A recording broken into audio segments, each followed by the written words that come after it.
Boker Tov. On va rappeler une halakha qui concerne la Birkat Kohanim. Le Kohen a une mitzvah d'être Mevarech et Israël. Et lorsque le Shaliach Tzibur va dire Kohanim, en effet, ils ont le devoir de monter sur le Duchan pour faire la Birkat Kohanim. Maintenant, il faut savoir que le Kohen doit déjà se préparer avant Retzé en faisant Netilat Yadaim, puisque il est écrit Se'u Yedechem Kodesh Ubarechu et Hashem. Se'u Yedechem, lorsque vous allez faire Nesiat Kapaim, élevez vos mains pour bénir Israël. Kodesh, d'abord il faut être Mekadesh, les mains en faisant la Netila, sanctifier ses mains en faisant Netila, et ensuite Barechu. La bracha, elle arrive après la Netila. Techef l'Netila bracha.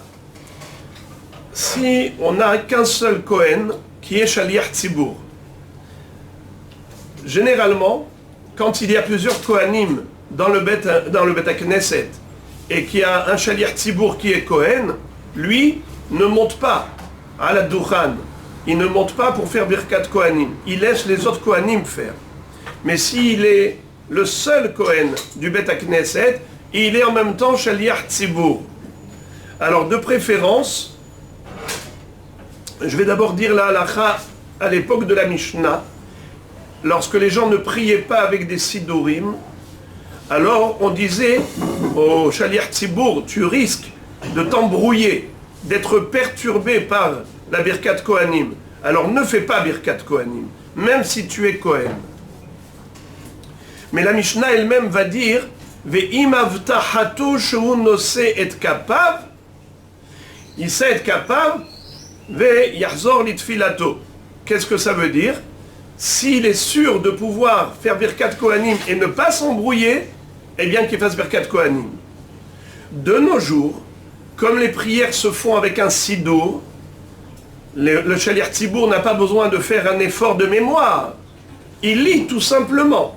Alors même s'il va faire Birkat Kohanim, ce Chazan qui est Kohen, il n'y a pas de problème.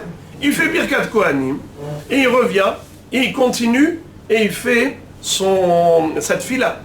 Alors maintenant, est-ce qu'il faut qu'il aille au Duchan, ou bien est-ce qu'il peut faire Birkat Kohanim de là où il se trouve? Si il y a de la place pour tout le monde, pour se mettre en face de lui, d'accord? Alors il reste à sa place. Il n'a pas besoin de monter à la Duchan. Bien que les Khatkhila, il faut monter sur la Teva, c'est-à-dire sur l'estrade qui est en face du Aaron à Kodesh, ça c'est a priori.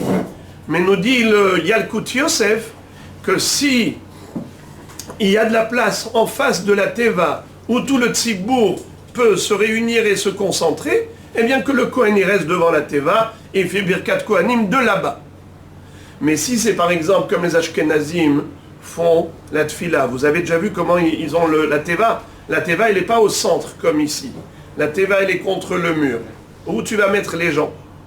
Alors dans ce cas-là, il doit de toutes les façons se déplacer, soit il se retourne, soit il va au Duchan. Mais si tout le monde peut être en face de lui sans qu'il aille au Duchan, il peut rester là-bas. Par contre, une chose qui est obligatoire, c'est que à Retzé, il faut qu'il fasse marche arrière. Parce que la halakha est la suivante. Dès que le Shaliach Tzibur commence Retzé, eh bien les Kohanim doivent commencer leur premier pas pour aller vers le Duchan. Dans le sens où la bracha de Retzé jusqu'à Mahzir Shechinato Letzion, ça s'appelle Birkat Avoda. Et la Birkat Kohanim de Aharon à Kohen, qui était Kohen Gadol, c'était Samouch la Avoda. Vayered Me'asot Hatat. Alors toute cette bracha qui commence depuis Retzé jusqu'à Mahazir Shechinato Letzion, ça s'appelle Birkat Avoda. Dans la Avoda, les Kohanim doivent se préparer à la Beracha, à Birkat Kohanim, pour être Masmich, Birkat Kohanim, la Avoda. Et à tel point c'est important que si au moment où le Shaliach Tzibur a dit Kohanim, lui le Kohen, il ne s'est pas déplacé dans la avoda, eh bien il ne peut plus faire Birkat Kohanim. Avant que le Shaliach Tzibour arrive à la bracha de Hamahazir Shechinato le Tzion, qui est la fin de Birkat Avoda, il faut qu'il fasse ses premiers pas vers le Duchan. Donc je répète, avant Retzé, il va se laver les mains. Après que le Shaliach Tzibour commence à dire Retzé, il se déplace vers le Duchan pour monter sur le Duchan.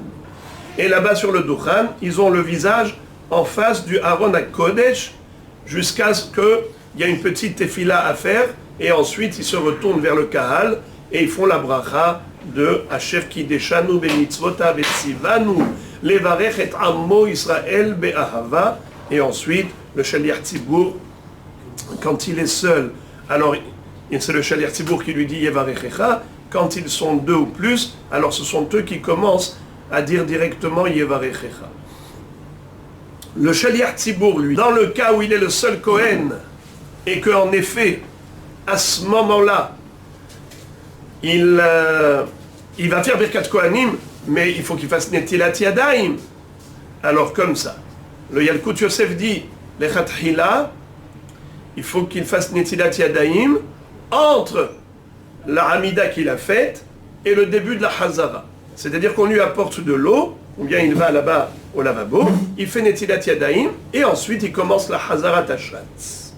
Et quand il va faire Birkat Kohanim, il a déjà fait la Netila. Mais sinon, si c'est difficile d'avoir de l'eau pour se laver les mains entre la Hamida et la Hazara, alors il peut compter Besharat Adhak sur la Netilat Yadayim du matin qu'il a faite à la maison. S'il sait qu'il a gardé les mains propres, alors Besharat Adhak, il peut s'appuyer là-dessus, sur cette Netilat Yadayim. Alors je répète, le Kohen qui est Shaliach Tzibour, normalement, s'il y a d'autres Kohanim, il ne faut pas qu'il fasse Birkat Kohanim. S'il est seul comme Kohen, il n'y a pas d'autres Kohanim, alors étant donné que de nos jours on prie dans le Sidour, il n'y a pas de risque d'embrouille, qu'il s'embrouille, alors il faut qu'il fasse Birkat Kohanim.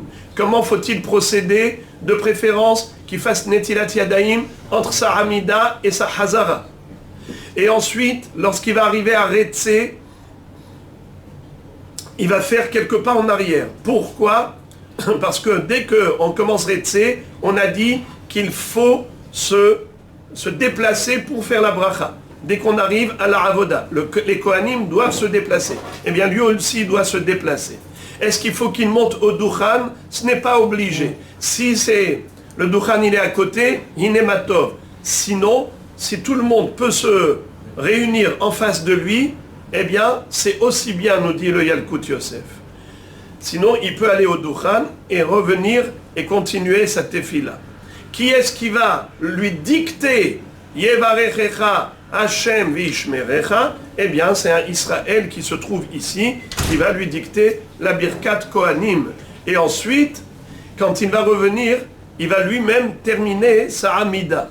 Bien que certains disent que celui qui lui a dicté Yevarechecha Hashem vishmerecha, d'après certains, eh bien, il peut lui-même terminer la Hamida, puisqu'il lui a pris la place, et que maintenant, s'il avait la kavana de faire vraiment un Shaliach Tzibour, il peut aller jusqu'au bout et remplacer le Kohen jusqu'à la fin de la Hamida. Mais c'est pas comme ça que l'on fait. Il a terminé, il retourne, il a son sidour et tout va bien. Est-ce qu'un Kohen peut répondre Amen à la Birkat Kohanim des autres Kohanim? On a dit que lorsqu'il y a plusieurs Kohanim dans le Bet HaKnesset, lui ne fait pas Birkat Kohanim. Il laisse les autres Kohanim faire, même s'il a un sidour. Est-ce qu'il peut répondre Amen à leur Birkat Kohanim, ou bien est-ce que c'est une interruption au milieu de sa Hamida? Réponse, écoutez ça.